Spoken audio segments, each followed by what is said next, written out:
Muy bien, pues lo primero, agradecer al IECA por la organización de estas jornadas, que despiertan interés, que son importantes, que tratemos estas cuestiones, que en el día a día hay otras cosas en agenda y que muchas veces no son tan importantes, y de lo importante hay que hablar, ¿no? Y también a la Casa Encendida, porque también los ciclos que organiza pues, son muy importantes y es muy relevante y agradecemos mucho que nos den esta oportunidad. Mi nombre es Arturo Angulo, soy responsable de incidencia de la Coordinadora de ONGs y presentándome un poquito, pues me voy a moderar la mesa de hoy. Los expertos en acción humanitaria son nuestros compañeros. Yo vengo un poco más del ámbito de desarrollo y he estado como unos 15 años trabajando en la FAO. Y bueno, vamos a intentar que sea lo más dinámico posible y intentar responder como a 3 cuestiones, ¿no? Hoy nos estamos centrando, para los despistados que no habéis visto el programa, el título es Reinventar la asistencia alimentaria en conflictos y emergencias. Y entonces vamos por intentar responder a, vale, reinventar el qué, ¿no? ¿Qué asistencia alimentaria se está haciendo? ¿Qué estamos haciendo? ¿Cuál es el contexto internacional de la asistencia alimentaria en los conflictos, en las emergencias? Intentar responder a eso. Queremos también dar respuesta a, bueno, ¿y qué retos tenemos por delante? ¿Cuáles son las cuestiones que queremos cambiar en esa manera de afrontarlo? ¿Es necesario reinventarlo o no? Y luego, pues relacionarlo, porque esto no es una cuestión aislada, ¿no? Queremos hablar de... A veces estamos demasiado acostumbrados a construir la realidad en espacios estancos, en distintos bloques, y todos están muchas veces relacionados. Entonces, ¿qué cosas que a veces se nos van del foco son básicas e importantes y que igual les tenemos que poner más interés? Para tratar todo eso, que no es poco, y luego para responder a las preguntas que vais a poder hacer, tenemos a tres participantes, personas de gran experiencia, que tengo aquí la chuleta. Por un lado tenemos ni más ni menos que a Jesús Rogado, que es el jefe de la unidad, os digo el título porque el jefe de la unidad de prevención y evaluación de la Oficina de Acción Humanitaria de la EFI, y en este momento, teniendo en cuenta el proceso de reestructuración de la agencia, pues digamos que es la cabeza visible de la agencia en todo el ámbito de la Oficina de Acción Humanitaria, y la verdad es que es un privilegio poderle tener, y yo creo que tenemos que aprovecharle y estrujarle, que nos cuente la mayor parte de cosas que consigamos. Él es diplomático de carrera, pero antes de eso ha sido cooperante y además como tocando temas muy variados, ¿no? Desde cuestiones del ámbito cultural, ¿no? Ha estado en Mozambique, ha sido subdirector adjunto de Naciones Unidas en el MAEC, eso ya más recientemente. Y bueno, pues también ha estado en la Embajada de España en Honduras relativamente recientemente, 2018-2020. Es licenciado de Derecho y Ciencias Políticas de la Administración y máster en Relaciones Internacionales y Estudios Africanos.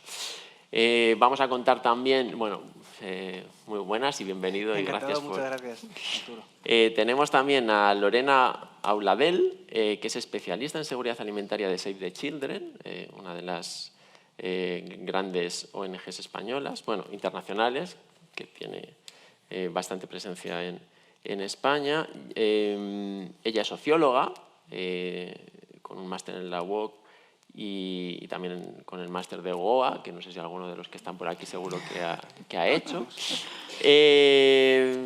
Y bueno, queríamos hacer un pequeño capítulo publicitario. También ha hecho el diplomado del IECA de Mujeres y Conflictos, que igual alguno de vosotras ha hecho o quiere hacer o debería hacer. Lleva 15 años de experiencia en programación humanitaria y de desarrollo, ha trabajado en distintas organizaciones, no solo en Save the Children, también en Intermon Oxfam, en Cruz Roja Española, en HELP. Y ha estado en muchos países, ¿no? Ha estado desde Níger, Burkina Faso, Etiopía, Burundi, República Centroafricana, Chad, Mauritania, Sudán. Y ahora pues está en la sede de Barcelona, pero realizando visitas de seguimiento periódicas, ¿no? Bienvenido. bienvenida. Gracias. Y aprovechémosla también porque tiene una gran experiencia. Y por último tenemos a Montse Escruela, que es la referente de nutrición de Médicos Sin Fronteras España. Es diplomada en dietética y nutrición y bueno, pues desde una vocación inicial trabajando en centros hospitalarios, ¿no?, en Cataluña, hizo luego el máster de salud pública y ha estado en muchos países en desarrollo desde entonces, trabajando para distintas organizaciones, el Programa Mundial de Alimentos, la OPS, UNICEF, bueno, y ha estado con Acción contra el Hambre también trabajando bastante tiempo y ahora pues centra sus intervenciones en Burkina Faso, en el Chad, en Colombia, en Níger, en Nigeria, bueno, un amplio abanico de países dentro de su acción en Médicos Sin Fronteras. Bienvenida, Montse, y va a ser un gustazo escucharte y que nos contéis. Hechas las presentaciones, vamos al lío, vamos a la primera pregunta, pero bueno, vamos a hacer una pequeña explicación conceptual, mínima, breve, de conceptos, ¿no? O sea, digamos, por un lado tenemos la acción humanitaria. Hoy estamos hablando de asistencia alimentaria. La asistencia alimentaria sería una parte de la acción humanitaria, ¿no? O sea, no toda la acción humanitaria es asistencia alimentaria. Y la asistencia alimentaria, pues hay distintos tipos de intervenciones que a veces, o de enfoques que se llevan a cabo, ¿no? Tenemos más el apoyo a los medios de vida, por un lado, ¿no?, o ayuda alimentaria directa. Tenemos otro bloque de intervenciones que a veces se vinculan más con agua y saneamiento, que tienen una relación, ¿no? Ahí tiene que ver con cuestiones alimentarias también, o influye mucho en cuestiones alimentarias, pero no es directamente cuestiones alimentarias. Y luego hay otro bloque más de atención terapéutica, de atención médica, que muchas veces incluye suplementación alimentaria, ¿no? Y bueno, vamos a intentar, sobre todo la primera y la tercera de estos bloques que os comentaba, incidir más en ellos, ¿no? Y bueno, para ello, un poco la primera pregunta con la que queríamos romper el hielo, Jesús, es que nos cuentes, desde tu visión en la Oficina de Acción Humanitaria de la agencia, pues cómo tratáis la acción humanitaria en general, en qué momento se encuentra y dentro de ella la asistencia alimentaria, si nos puedes hablar un poco de cifras, cuantificarla. Sí, encantado. Claro que sí. Bueno, muchas gracias, Arturo. Muchas gracias a IECA, también a la Casa Encendida por acogernos, y a todas y todos los que estáis aquí, también a mis compañeras de panel y Arturo. Es un placer, la verdad. Siempre lo comentaba ahora, antes de que empezara justo esta mesa redonda, que es un placer compartir estos espacios, ¿no?, desde la Administración, desde la DECID, con sociedad civil, porque realmente sois una parte muy importante de la cooperación, de todo el sistema de cooperación, y en este caso de la cooperación española. Y por eso estoy encantado de representar aquí hoy a la Oficina de Acción Humanitaria para hablar del silencioso tsunami del hambre, que puede que sea silencioso, pero es muy real, ¿no? Yo creo que, bueno, haciendo honor a mi condición de diplomático, inevitablemente, tenemos quizá un doble sombrero, ¿no?, en la Oficina de Acción Humanitaria. Por un lado, por supuesto, la acción humanitaria, la ayuda humanitaria, mejor dicho, que bueno, pues se declina en pues toda la financiación que damos y que está en franco crecimiento en los últimos años.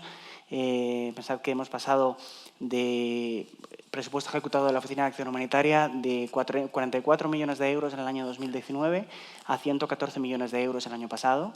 Es un crecimiento presupuestario muy importante, y es un crecimiento presupuestario que además se va a ver refrendado en el futuro conforme a la nueva ley de cooperación que se aprobó ahora hace un año, y que prevé ese objetivo, además ya marcado por ley, de llegar al 0,7% de la renta nacional bruta en AOD, y que el 10% de esa cifra sea ayuda humanitaria.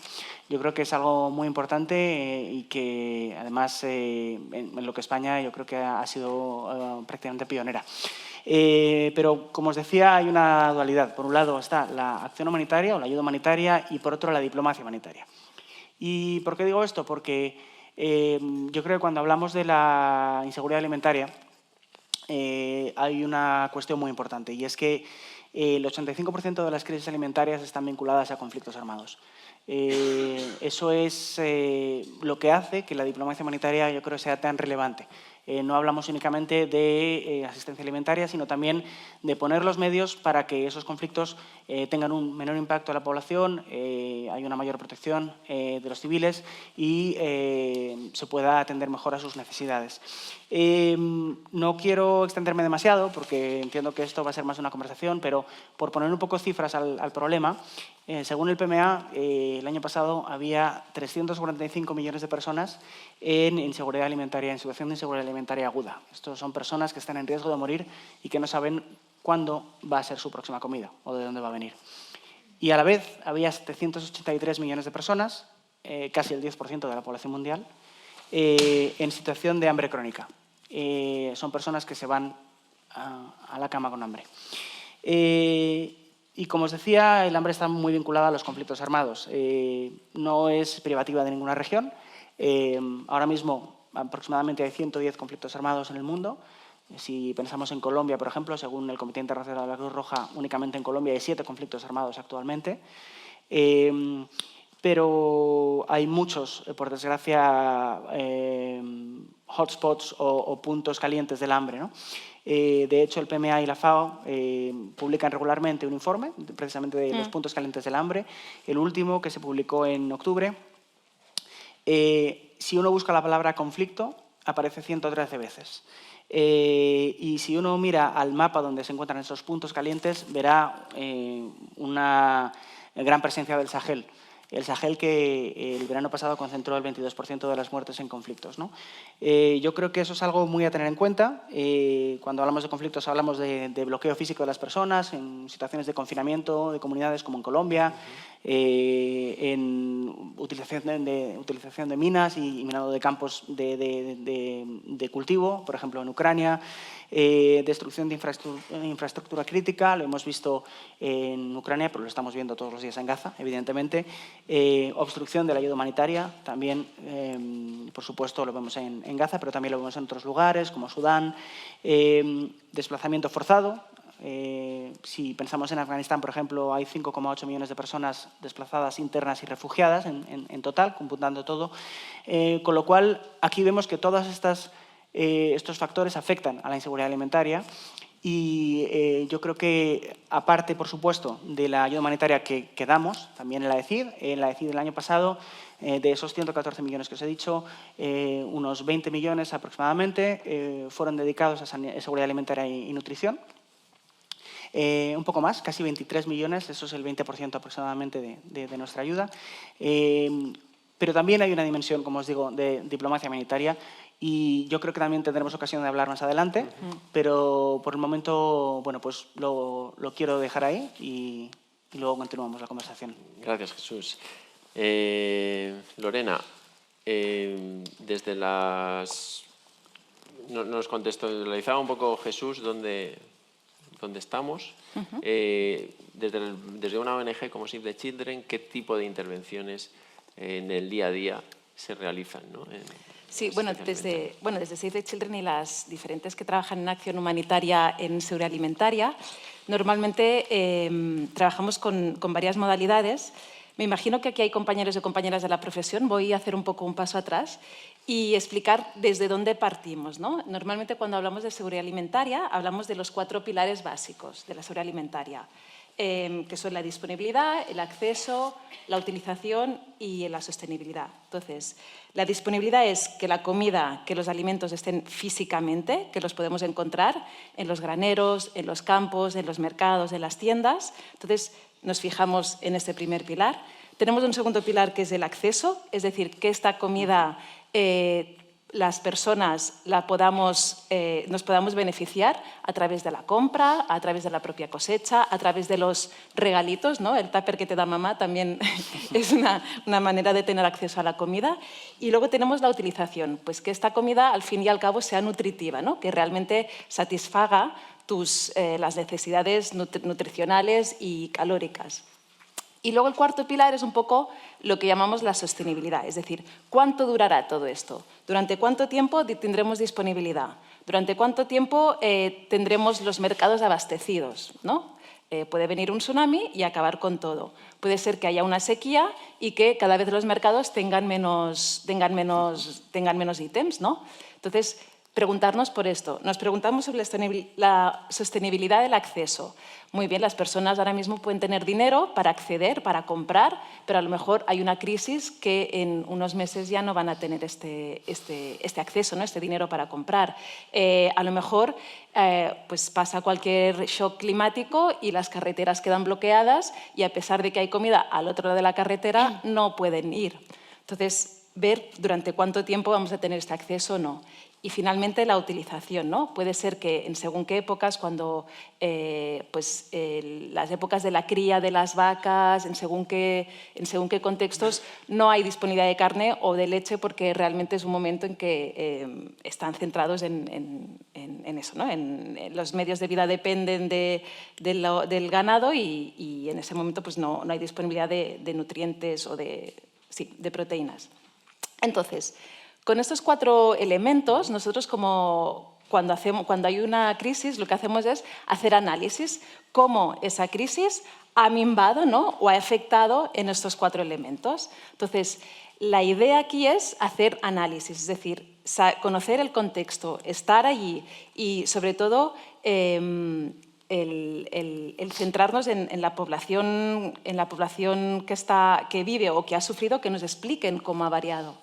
Y en función de esto, hacemos una respuesta. Entonces, le doy muchísima importancia o quiero enfatizar mucho sobre el análisis, porque malos análisis nos conducen a muy malas respuestas.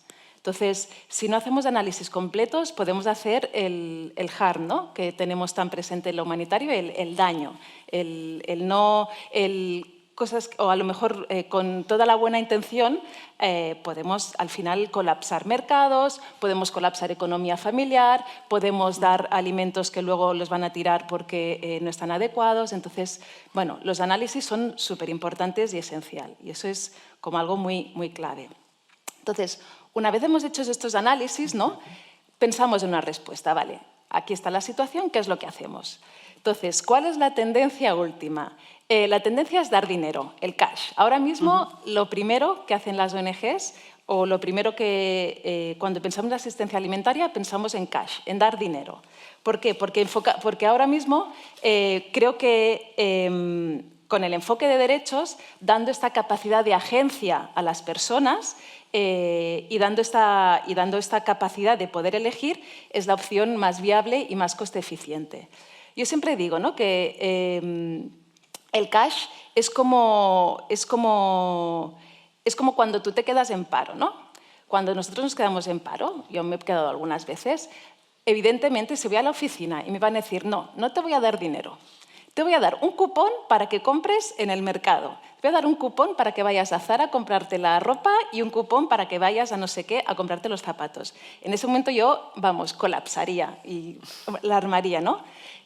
Entonces, yo lo que pediría en la oficina del paro es que me den mi paro porque tengo ese derecho adquirido como ciudadana y poder elegir, y ya soy una persona adulta. Entonces, eso es lo que también creo que tenemos que entender, que las personas afectadas por un conflicto o por un shock climático tienen ese derecho a elegir qué hacer con su vida. Además, el cash se ha demostrado que es coste eficiente y además se ha demostrado que influye de manera positiva al mercado, ¿no? Influye de manera positiva al resto de los actores, ¿no? de las diferentes capas sociales de las comunidades.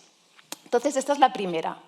A lo mejor no es la más conocida, ¿no? Porque nosotros estamos muy acostumbrados a estas grandes distribuciones, ¿no? Estas largas colas de kilométricas de mujeres y niños bajo el sol esperando, ¿no? Del PMA. Eso es. Exacto, ¿no? Entonces, es lo que, y además, de alguna manera es a lo que estamos acostumbrados y a lo que más vende, ¿no? Esto ya empieza a ser una excepción. Esto ya empieza a ser, si lo propones ya, los compañeros y compañeras te miran con cara rara, así como, ¿qué? Entonces, incluso ECO, ¿no? el gran donante de acción humanitaria en Europa, ya te pregunta, ¿por qué no haces cash? O sea, cuando tú llegas su single form, ¿no? Cuando tú explicas lo que vas a hacer, al final hay un parágrafo que tienes que justificar por qué no haces cash. O sea, ¿qué pasa contigo? Entonces, yo creo que en esto se ha avanzado muchísimo, queda mucho para avanzar, ya lo hablaremos, pero por aquí vamos. Entonces, esta es la primera, es la que gana. Luego están lo que hemos dicho, ¿no? Cuando realmente en contextos es imposible, pues están las distribuciones generales de alimentos o de cualquier otra cosa, ¿no? Típico, Sur Sudán. No hay manera de llegar, hay evidencias de que hay población pues, que está en una situación muy crítica a nivel alimentario y nutricional, y lo que hizo el PMA es fletar helicópteros y enviar la comida y a través del helicóptero tirar y dejar la comida allí. Entonces, eso puede pasar también, ¿eh? No, hay contextos en los que bueno, pues se sigue dando distribuciones de alimentos. Y luego, después de estas dos, imaginación al poder. Es decir, teniendo en cuenta, ¿no? este análisis y estos 4 pilares, pues ver qué es lo mejor que casa, ¿no? Ver qué es lo que hay, ¿no? Entonces, por ejemplo, tengo aquí en jardines en las comunidades o en las mismas comunidades o en las mismas casas, ¿no? El caso paradigmático de República Centroafricana, en que las personas no podían salir de su comunidad porque si salían corrían el riesgo de ser violentadas, atacadas. Entonces, lo que hicimos en ese momento fue abogar por jardines en las propias casas, ¿no? En pequeñas parcelas pues se daban jardines. Huertos, ¿no? En huertos, perdón, sí. Jardines es... Garden. Garden. Pues sí, distribución también se hacen distribuciones de molinos y morteros, ¿no? Estoy poniendo ejemplos para que veáis que a veces hay que estrujarse un poco, ¿no?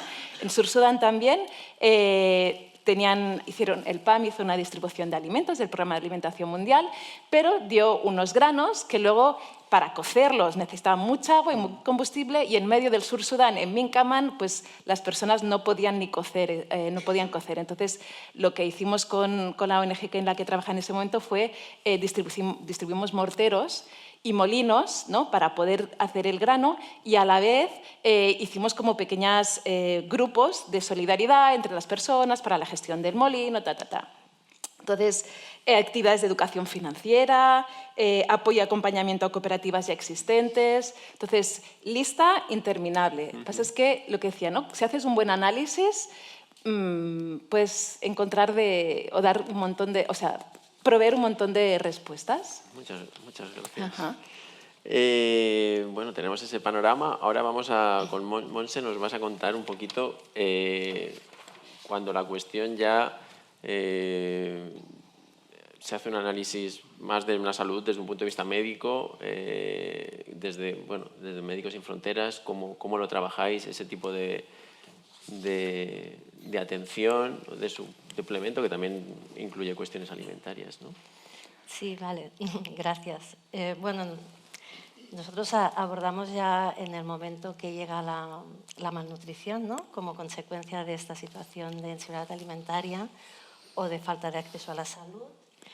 Y normalmente el manejo de la malnutrición aguda se hace a diferentes niveles, ¿no? Empezamos por el nivel comunitario, donde trabajan los agentes comunitarios de salud en la identificación de casos.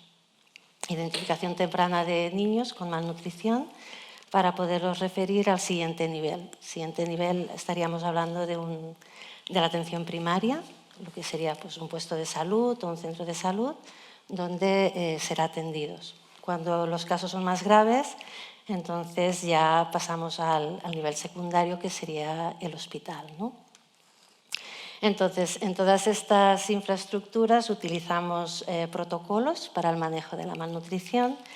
Estos protocolos pues, se basan en los protocolos de la OMS, y que son los que al final todos los países aplican, los ministerios de salud aplican estos protocolos de la OMS para el manejo de la malnutrición.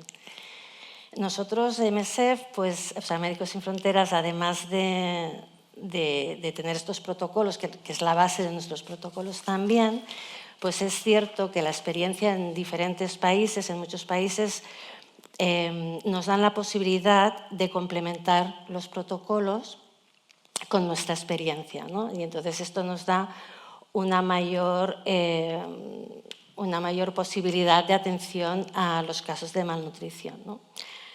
Además de los protocolos, pues tenemos los productos nutricionales y, bueno, pues yo os puedo decir, después de tantos años que llevo en el terreno, que ha habido una gran evolución de estos productos nutricionales, desde las leches terapéuticas que utilizábamos antes, cuando todos los niños tenían que estar hospitalizados, ahora que tenemos otros productos que permiten el tratamiento ambulatorio, que imagino que todos habréis visto porque son los sobrecitos de pasta de cacahuete, que nos permiten, pues esto, ¿no?, hacer el tratamiento ambulatorio y que los niños, pues, estén en los casos graves unas semanas hospitalizados y luego ya puedan seguir el tratamiento en ambulatorio, ¿no?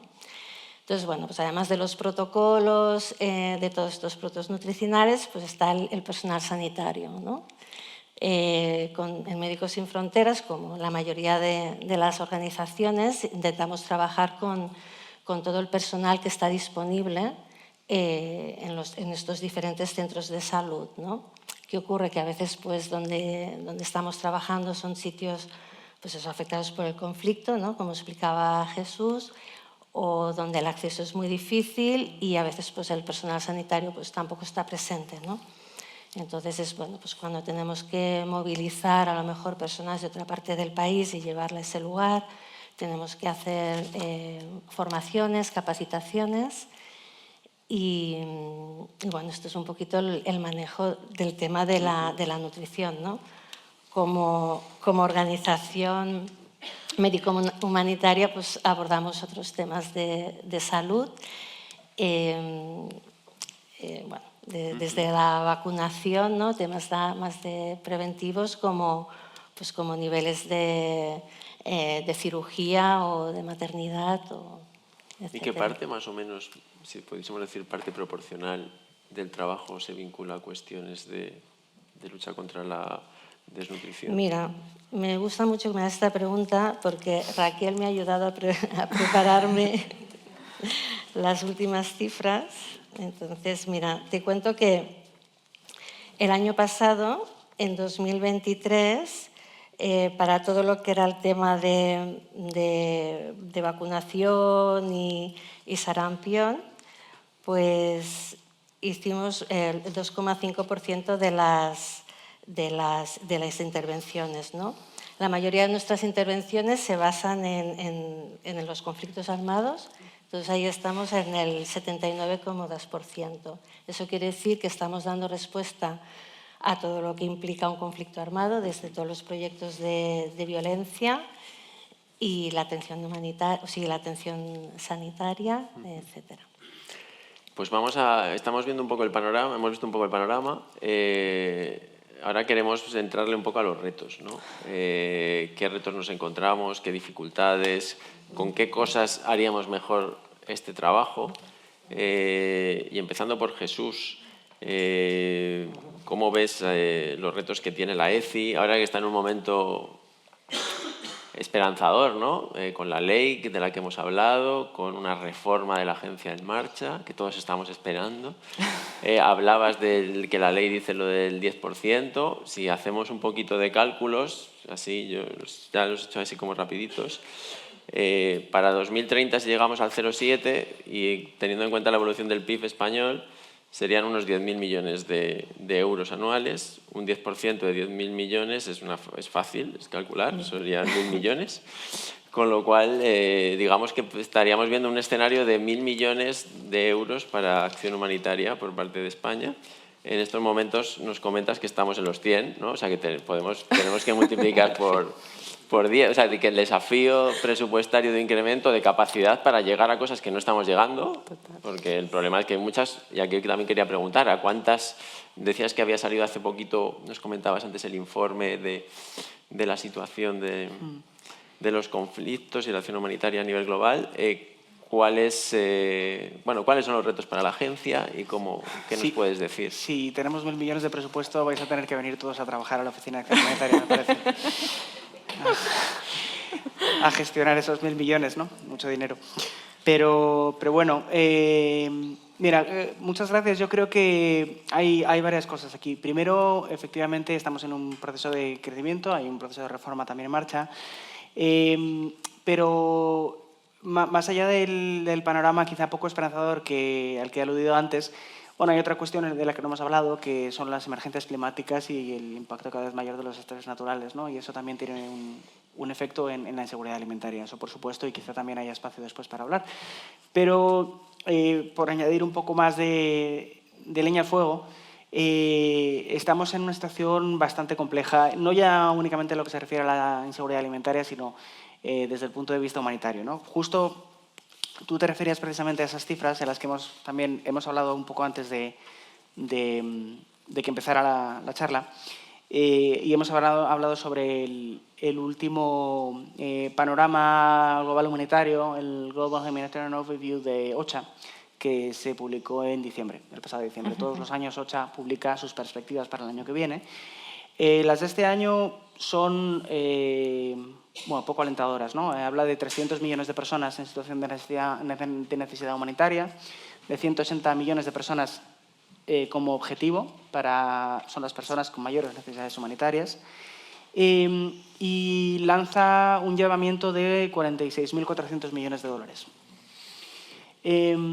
Lo que pasa es que esto tenemos que verlo desde otro punto de vista también. Tenemos una brecha de financiación humanitaria cada vez mayor. El año pasado la brecha de financiación humanitaria llegó a 40.000 millones de dólares. Y los planes de respuesta humanitaria de OCHA se llenaron o se cumplieron únicamente o recaudaron únicamente el 38% del total. El año anterior había sido el 56%. Eso se produce además en un momento en el que esperamos que varios donantes importantes reduzcan sus aportaciones humanitarias y además un año de muchas elecciones. Total. El año 2024, entre ellas en Estados Unidos, ¿no? Que es uno de los mayores donantes humanitarios. Por lo tanto, hay varias incógnitas en el horizonte y ante eso no se trata únicamente de más fondos, sino, y haciendo honor un poco al título del panel, no sé si reinventar, pero sí que hay que buscar maneras de ser más eficaces y de hacer ayuda de más calidad. Y aquí quiero recoger por eso me refería, entre otras cosas, a la diplomacia humanitaria, porque creo que eso también ayuda a reducir las necesidades humanitarias, o puede ayudar, por la parte del cumplimiento del derecho internacional humanitario, que es fundamental. Pero quiero hablar también y recoger aquí un poco el guante de lo que había dicho Lorena sobre el cash. Y bueno, yo creo que estoy totalmente de acuerdo. Creo que tenemos en la retina la imagen de los sacos de comida del PMA, efectivamente, pero las modalidades de ayuda alimentaria están cambiando y efectivamente también eso lo sabemos en la agencia y el cash, las transferencias en efectivo, son una modalidad que empleamos también. La venimos empleando desde el año 2009, donde empezamos con unos pilotos en países como Ecuador, como Yemen. Pero yo creo que a raíz de 2016 y del Grand Bargain humanitario lo hemos potenciado mucho más, ¿no? ¿Por qué? Por varias razones. Primero, yo creo que tú hablabas de esto, de la capacidad de una lógica asistencial a pasar a una lógica de agencia también de las personas que están con necesidades humanitarias. Yo creo que dignifica la respuesta humanitaria, en cierta manera. Eso por un lado. Por otro lado, potencia también la localización de la respuesta humanitaria. Si estamos apoyando a las organizaciones locales, es lógico que también, en la medida de lo posible, se apoyen los sistemas locales y las economías locales. Y si tú tienes cash y puedes emplearlo en el comercio de la esquina, eso está potenciando también esa localización. No se puede, por desgracia, en todos los contextos, ¿no? Ahora mismo en Gaza eso no es posible, por ejemplo. En Gaza se hacía cash assistance. Ahora mismo no es posible, por razones evidentes.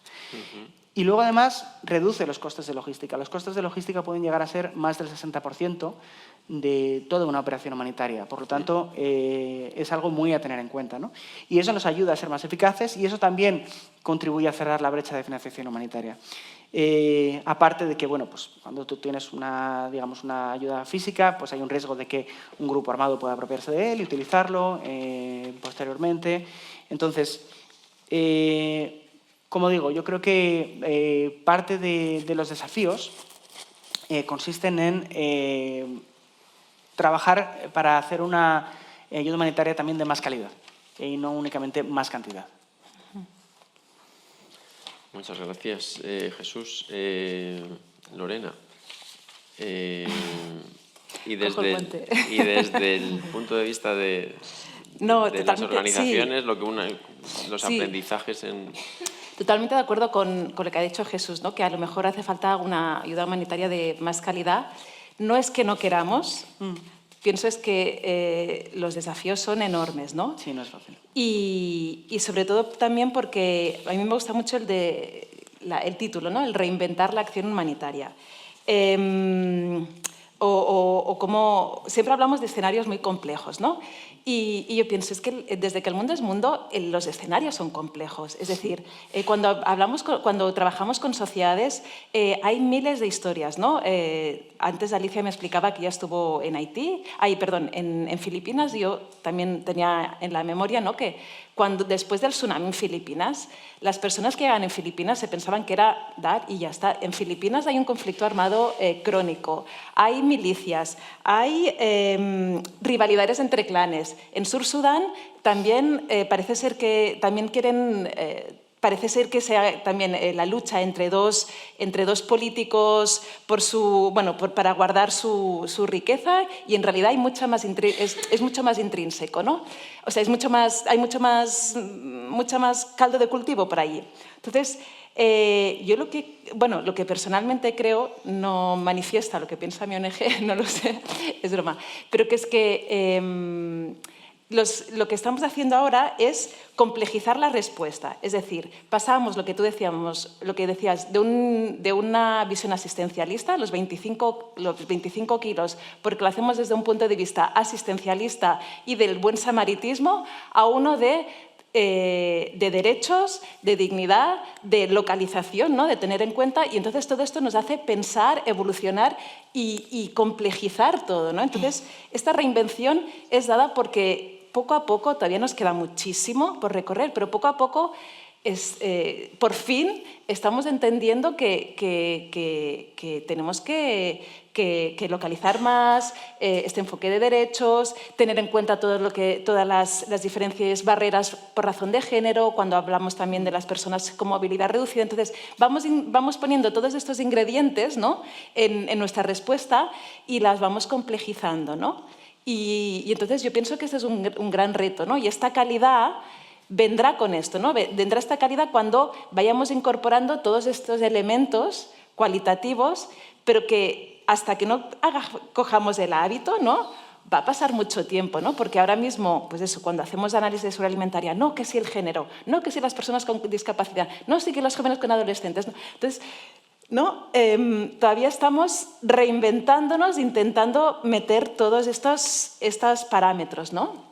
Entonces, el reto es muy grande, pero yo pienso que estamos en el buen camino, ¿no? Nos falta mucho, pero al menos poco a poco vamos mejorando. Es un dolor de cabeza, ¿no? Para los que estamos trabajando en terreno, pensar en todas estas respuestas multiprogramáticas, pero bueno, ahí estamos. Se siente que hay un diálogo, o sea, esto que estamos haciendo hoy de hablar sobre la reinvención en el ámbito de las organizaciones. Sí. ¿Hay diálogo interno? ¿Hay diálogo entre... Muchísimo. Yo pienso que los compañeros y compañeras lo podrán decir. Yo pienso que nos estamos machacando cada día, ¿no? No sé cada día, pero cada cierto tiempo, ¿no? Intentando hacer proyectos escalables, donde gane la calidad. Entonces, bueno, la reinvención forma parte de nuestro ADN, yo pienso. Y con la administración también, ¿no? Intentar, de una parte, pues ellos tienen su agenda, nosotros tenemos que moldearnos, pero también incidir de alguna manera. Entonces, bueno, eso también nos ayuda o nos obliga a recuadrarnos, ¿no? Cada 2 por 3. Monse, Sí. y en el ámbito de la No, atención. yo escucho aquí a los compañeros y todo el rato me viene a la mente el acceso, ¿no? O sea, que está muy bien, ¿no? Todo lo que decimos del CAS, todo lo que contamos, ¿no? Pero yo ahora mismo estoy pensando, ¿no?, en Sudán, en la situación que tenemos ahora, de que no podemos entrar a trabajar porque no tenemos visados para poder entrar. Cuando los hemos conseguido y hemos entrado, se ha movido la línea de fuego, tenemos que volver a evacuar y tenemos que volver a entrar. Entonces, ¿sabéis? Estáis contando todo esto y cómo en esa situación que no hay acceso al alimento, los mercados están vacíos, evidentemente no hay dinero, la gente se ha movido, pues yo ahí sí que veo, la verdad, el saco de comida, ¿no? Yo ahí sí que veo el saco de comida y digo, ojalá hubieran más sacos de comida, ¿no? Ojalá hubiera más sacos de comida porque la gente no tiene nada que comer. Entonces, ¿sabes? Los estoy escuchando y digo, jolín, con esta preocupación, ¿no? Específicamente ahora en Sudán, que recientemente se ha hecho una encuesta nutricional y ha sido una tasa de mortalidad altísima, ¿no? Precisamente pues porque no hay ayuda humanitaria, o si no hay ayuda alimentaria y no hay acceso a los mercados. En cuanto a nuevas formas, pues de todo lo que se explicaba antes de las intervenciones para el tratamiento de la malnutrición, pues muchas veces es que, volviendo a lo del acceso, no tenemos acceso, hay una población que sabemos que durante mucho tiempo se ha quedado aislada de salud, y a lo mejor tenemos una oportunidad de llegar, ¿no? Se abre la ventana y podemos entrar. Entonces, ese es un tipo de intervención que cada vez hacemos más. Intervención de un solo ataque, ¿no? De una sola vez. Intentamos llevar el máximo de paquete en esa actividad, ¿no? Tenemos esa oportunidad y tenemos que ofrecer el máximo que podamos, desde vacunación a consulta, a identificación y tratamiento de la malnutrición, primeros auxilios psicológicos para violencia, una consulta prenatal. O sea, intentamos rompernos la cabeza, ¿no? Como decía Lorena y Jesús, rompernos la cabeza y decir, bueno, en este pequeño espacio de tiempo que tenemos ahora, ¿qué es lo máximo que podemos ofrecer, ¿no? Cuando las distancias son tan largas, ¿no? y la gente no puede pagarse el transporte o simplemente no hay transporte, ¿qué tenemos que hacer? Pues llevar el tratamiento a la comunidad, ¿no? Entonces, bueno, hacer que estos agentes rurales, agentes rurales o comunitarios que antes solo identificaban y referían, pues que ahora también sean capaces de hacer tratamiento, ¿no? Y de referir los casos más graves, pero bueno, vamos a mover a llevar el tratamiento a domicilio y ya no solo en el centro de salud, ¿no? Vamos a hacer clínicas móviles, ¿no? Cojamos 2 Land Cruiser y en uno metemos el máximo de medicamentos, de productos nutricionales, un par de tiendas para poder crear un espacio de intimidad en el cual poder hacer una consulta prenatal o una consulta psicológica, y en el otro Land Rover lo llenamos de equipo, entusiasmado por ir allí a aliviar un poco el sufrimiento de la gente, ¿no? Entonces, bueno, no sé, igual son cosas como más básicas lo que estoy diciendo, pero es nuestra realidad, ¿no? Y la realidad también es que esto que cuento, que parece como muy sencillo, o sea, toda la logística que hay detrás es impresionante, porque poder entrar medicamentos a un lugar puede ser de lo más costoso, tanto a nivel económico, por supuesto, como logístico, ¿no? Pues están cerradas las fronteras y solo puedes entrar con un avión. Y resulta que los productos terapéuticos pesan mucho, ¿no? Entonces tenemos que ver cómo reducimos, cómo adaptamos el protocolo que os he dicho al principio, ¿no? Que era como la visión ideal de un tratamiento de la malnutrición, y mirar ahora la vuelta que le estoy dando, ¿no? Ya no vamos al centro de salud, sino vamos allí.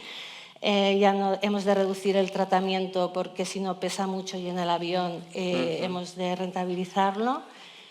Y bueno, estas... O sea, que hay una diferencia clara entre cuando realmente es una emergencia en lugar de superconflicto, guerra, dificultad de acceso, varía bastante luego la manera de poder realizarla, ¿no? O sea, os cambia mucho la manera de actuar, ¿no? Bueno, nosotros en Médicos Sin Fronteras solemos estar ahí pues, en lugares donde muy poca gente tiene acceso, y esa es la verdad, ¿no? Y yo creo que esa es una ventaja para todos, ¿no? A nivel de la comunidad humanitaria, porque tenemos esa posibilidad por la logística y por los fondos propios de más de 500.000 de socios solo en España, ¿no? Que nos permiten esa capacidad de poder ser de los primeros en llegar, poder abrir la vía para que luego los demás actores humanitarios puedan llegar, ¿no? Y nosotros podamos reestructurarnos, reorganizarnos y movernos a otro lugar, ¿no? Yo creo que eso es una ventaja que nos complementa a todos, ¿no? Luego un poco con la evolución de los protocolos que antes comentabas, ¿no? Bueno, de los tipos de productos, las estas de cacahuete, el Pampinap, no sé, tienen distintos nombres. ¿Está habiendo ahí una evolución al respecto? Pues sí, ya te digo, de cuando empecé yo ahora ha habido mucha evolución, pero es que ahora también, pues imagínate, ¿no? O sea, ya antes este producto era solo basado en pasta de cacahuete, pues ahora ya se está haciendo con pasta de guisantes, ¿no? Que la fuente de proteínas sea los guisantes, que sea el maíz para que sea más adaptado a las diferentes comunidades, o sea que ahí se sigue... Bueno, vamos a ir pasando al tercer bloque y luego ya os damos la voz para que podáis preguntar. Bueno, ya han ido saliendo cosas, ¿no? De que no solo es asistencia alimentaria, que vivimos en un contexto diplomacia humanitaria.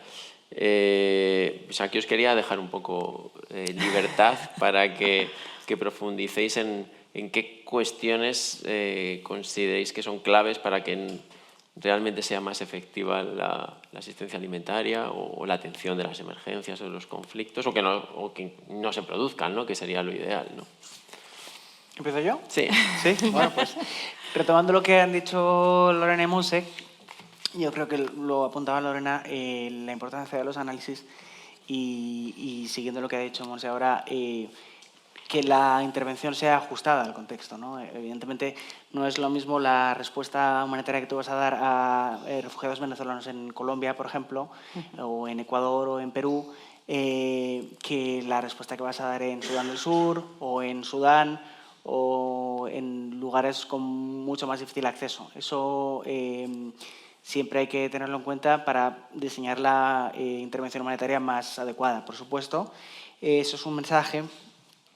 Y el segundo, dos más, digamos, sobre la diplomacia humanitaria. También, recogiendo, Monse se ha referido muchas veces al acceso, yo creo que parte de lo que persigue, digamos, poner la diplomacia al servicio de los fines humanitarios es lograr que se cumplan estas cuestiones, que se cumpla... yo creo que insiste mucho en una acción humanitaria basada en principios, que sea neutral, independiente e imparcial, eso es fundamental, porque eso permite preservar el espacio humanitario. Y eso lo estamos viendo como tanto, no ya los propios trabajadores humanitarios que se están viendo que se ven atacados ellos mismos, sino la labor de organismos internacionales como el Comité Internacional de la Cruz Roja. Se ha enfrentado a campañas de desinformación en Ucrania, por ejemplo. Recientemente también hay otras organizaciones que se han visto pues, dañadas por esto, que ponen en cuestión su labor. Y eso yo creo que es negativo para todos, ¿no? Pero yo creo que la diplomacia humanitaria como defensa del derecho internacional humanitario, si precisamente exige el acceso humanitario, que como digo, es parte de lo que se está exigiendo para Gaza, pero también si exige que no se utilice el hambre como arma de guerra, conforme a la resolución 2417 del Consejo de Seguridad, que exige que se respete la misión médica en conflictos armados, conforme a la resolución 2286 del Consejo de Seguridad de Naciones Unidas. Todo esto, junto evidentemente con las convenciones de Ginebra, con la Convención de Ginebra, con los 4 convenios, todo eso forma un cuerpo que digamos, protege a todos los actores. Primero protege a las personas que están sobre el terreno, luego protege a todos los actores humanitarios y además tiene su reflejo no únicamente en los principios humanitarios, sino también en esa brecha de financiación que decíamos. Si tú tienes un mejor acceso humanitario, puedes responder mejor, hay menos necesidades humanitarias. Si tú consigues que los Estados no, evidentemente los Estados no dialogan con grupos armados, pero sí hay organizaciones que lo hacen y desde luego el CICR lo hace.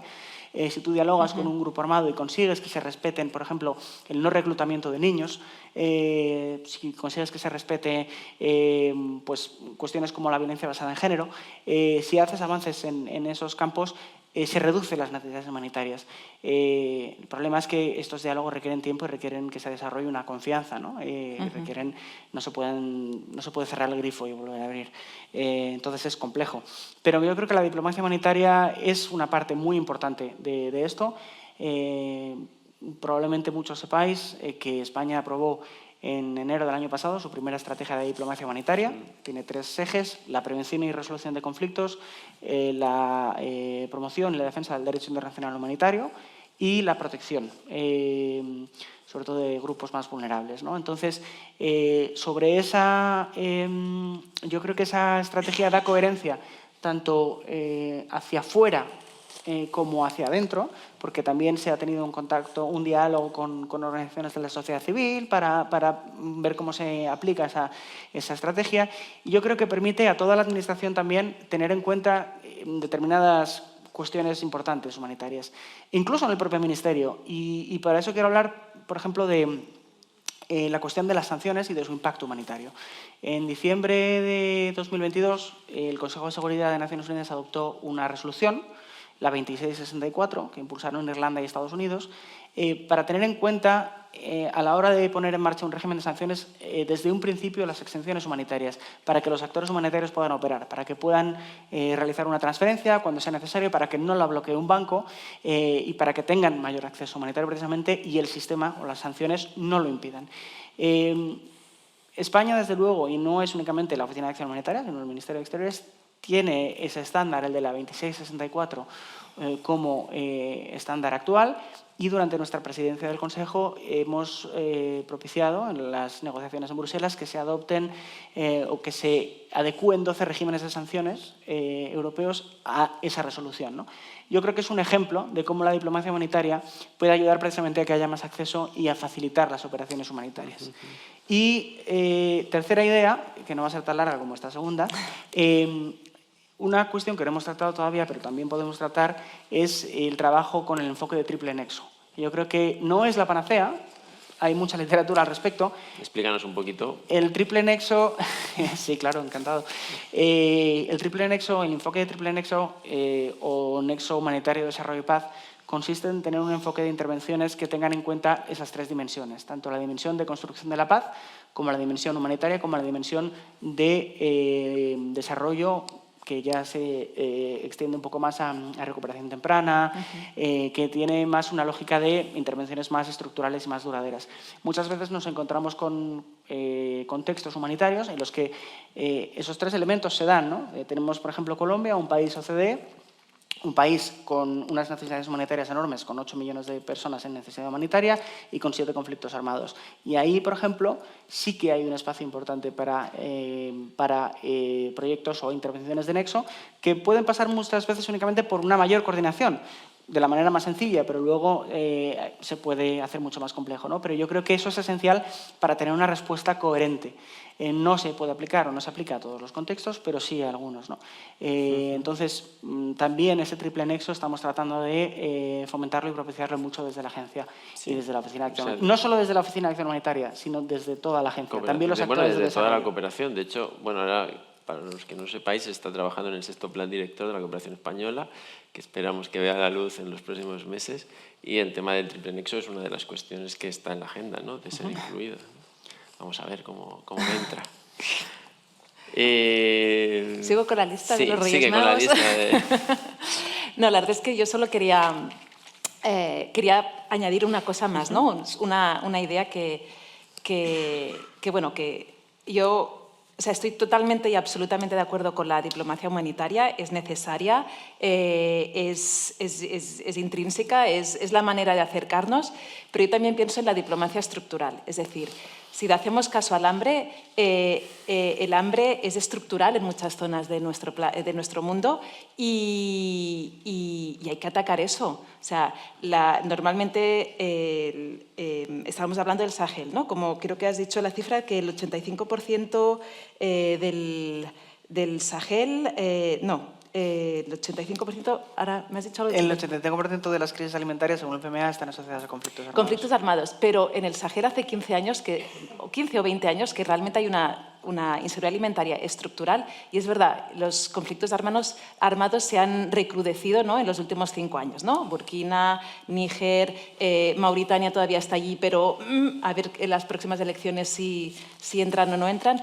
Entonces, pero hay 15 millones de personas, había 15 millones de personas hace 20 años, ahora hay 18 y esto es esta situación de estrés alimentario, ¿no? Que le llamamos los que trabajamos en seguridad alimentaria, persiste. Y hay muchísimas personas en el mundo que siguen pasando hambre a pesar de que no llegan a la malnutrición, ¿no? O a estar en situaciones mucho más agudas. Entonces, toda esta diplomacia estructural también es necesaria y complementaria. ¿Por qué estamos en esta situación? Bueno, pues creo que el IECA también dedica la última charla de este ciclo de conferencias es sobre la mercantilización de la agroindustria, ¿no? Cómo vivimos en un mundo donde desde el 1986, eso sí que tengo el dato, todo lo que es alimento entra a formar parte del gran mercado mundial especulativo de la bolsa y cómo esto juega en nuestras vidas, no tanto, pero en las vidas de miles de personas y miles y millones de personas pues, que no tienen este acceso ni esta disponibilidad que tengamos aquí. Entonces, yo para mi lista de los Reyes Magos pido, al lado de la diplomacia humanitaria, una diplomacia estructural y atacar las raíces realmente del hambre y de la inseguridad alimentaria.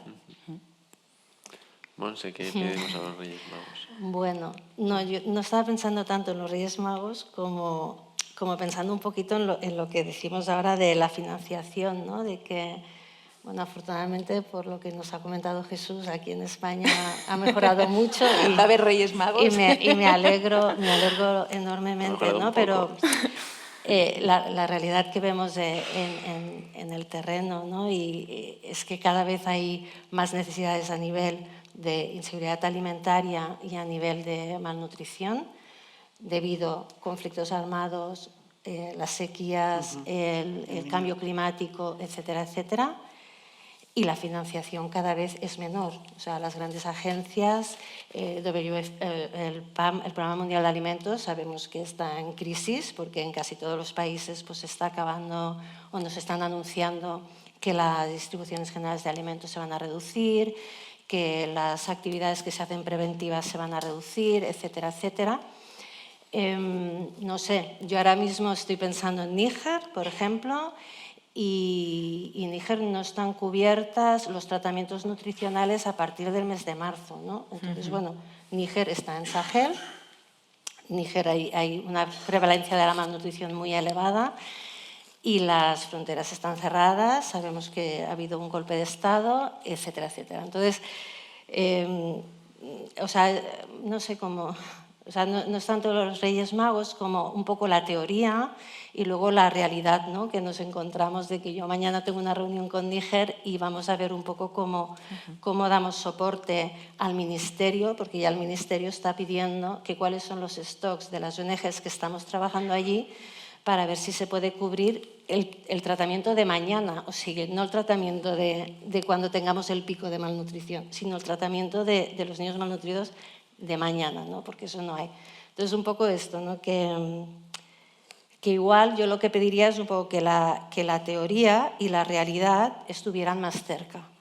Porque ahora lo que nos encontramos es que, por ejemplo, en un país como es Palestina, ¿no? Gaza, corrientemente Gaza, que nunca en Médicos Sin Fronteras, y me consta que en otras organizaciones, hemos tenido nunca un programa de nutrición. O sea, no hemos hecho tratamiento de la malnutrición porque la malnutrición aguda no era un problema. A día de hoy tenemos malnutrición. A día de hoy son muy pocas las agencias que han conseguido entrar. Nosotros estamos dentro y ¿cuál es la situación que nos encontramos? Pues que el personal sanitario que trabaja allí, que es muy capacitado, está muy capacitado, no conoce la malnutrición aguda. Entonces, no saben cómo tratar, cómo manejar los casos de malnutrición aguda, aparte de que hemos de conseguir entrar los tratamientos, etcétera, etcétera. Aparte de que tenemos muy poco personal médico y este personal médico tiene que hacer 1000 cosas y no se pueden poner a hacer formación para este personal sanitario muy bien preparado, pero que no conocen los temas de malnutrición. Yo me siento impotente desde aquí, aunque soy la referente de nutrición, porque como no hay internet tampoco puedo hacer una formación vía online, ¿no? Entonces yo lo que pediría es un poco esto, ¿no? De todas las teorías y los documentos y luego la realidad que tenemos, que estuvieran más cerca. Espero que hayáis disfrutado. Muchas gracias por vuestra atención.